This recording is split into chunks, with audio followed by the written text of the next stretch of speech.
The U.S. military has downed a suspected Chinese spy balloon over the Atlantic Ocean. Let's get into the details, shall we? A U.S. military aircraft on Saturday downed the suspected Chinese surveillance balloon that had been floating over the United States for several days, according to a U.S. official and eyewitness videos circulating on social media. The balloon was brought down just off the Atlantic coast near the Carolinas shortly after the Federal Aviation Administration ordered ground stops for all flights in and out of Wilmington, North Carolina, Myrtle Beach, South Carolina, and Charleston, South Carolina. In a statement, the agency said the ground stop was to support the Department of Defense in a national security effort. President Biden, when asked about the situation earlier Saturday, told reporters, "We're going to take care of it." The days-long ordeal has placed new strains on what was already a fraught relationship between world powers, leading the Biden administration on Friday to postpone a trip to Beijing by Secretary of State Anthony Blinken.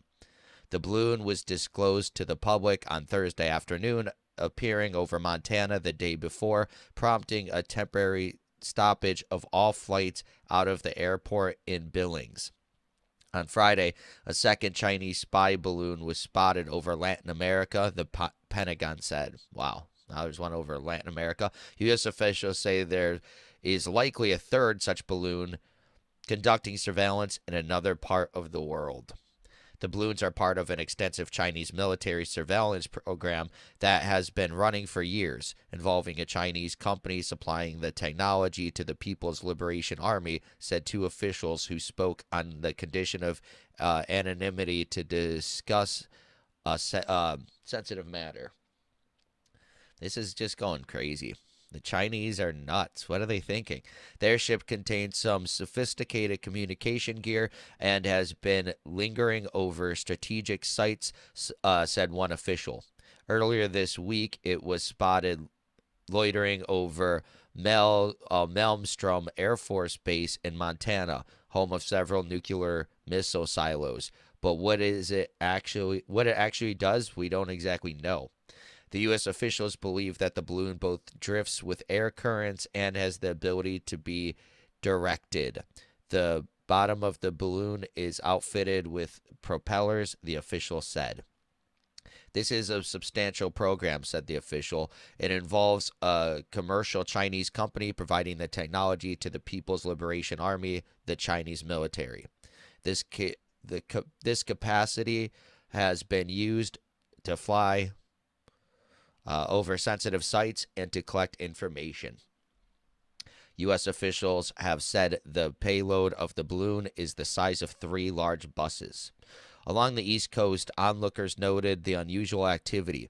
Danielle Skipper, who lives in Amer, South Carolina, a rural farming community near Myrtle Beach, saw the balloon for the first time outside her house at 1:22 p.m. An hour later, she said it was still lingering big time. Skipper had been out in her yard with her husband and dogs, watching the balloon and filming videos. There are a lot of jets around the balloon, she said. They start out with large circles, and then they come in and make closer circles, she said, noting that the balloon being outside her house made her uneasy. I wish it would go somewhere else besides here, she said. This is really interesting. I find it fascinating they let them go over the entire country before shooting it down. I understand the worry about property damage and everything, but okay, you took it down, but they could have transmitted this already. I mean, China has satellites. I also think it's crazy it was at 60,000 feet and you can still see it so well. Well, maybe not so well. I didn't see it myself, so I don't know how it looked with the naked eye, but it's crazy you can actually see it. They filmed it and there's pictures and everything of it. But yeah, very interesting. China's just going crazy. They were about to like try to repair relationships, and now an ill-timed surveillance mission. At first, I just kind of just thought it was the weather thing. I'm like, this is the Chinese MO. You know, they're kind of always messing stuff up, but then at the same time, it's like they lie about everything too. So you really don't know. But I guess we'll see how it develops. But what do you think? Do you think it was a weather balloon? Do you think it was a surveillance thing? Do you think we should have shot it out sooner, or do you think they did the right thing? Please let me know in the comments below. Also, please give this video a like, subscribe to the channel for daily news updates, hit that notification bell, and share this video to help spread the news. Thank you so much for watching, and I'll catch you in the next one. Peace out.